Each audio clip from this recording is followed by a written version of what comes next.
Lorna, and this is the Dolls Rescue Channel. A couple Fridays ago, Darren and I went to local garage sales. Didn't find anything. On the way home, Darren said, "Do you want to stop at the thrift store?" "No." And then I said, "Yeah."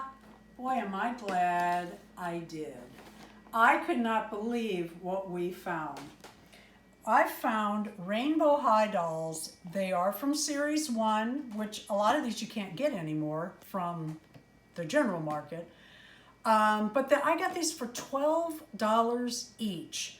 I have one of the Poppy, but I left her in the box, so I got one to open.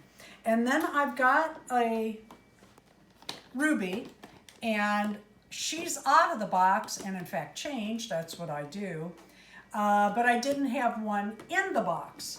And then I got another spare Poppy because she's probably my favorite from that series. I don't know, I have to tell you, it is a close draw. I set dolls on a TV tray between the TV and I so that I glance at them and I get ideas for clothing and, you know, videos or whatever. And it occurred to me, am I the last one to notice this? That these twins have Sunny, Poppy, and Ruby hair for this one. Oops, got her out of her stand. And then this one has Jade, Violet, and Skylar. I just found that amazing. I don't know, I never heard anybody else say it, but there it was right in front of me, and I thought, well, it took you long enough. Whoops, the snap came undone on her little crocheted outfit.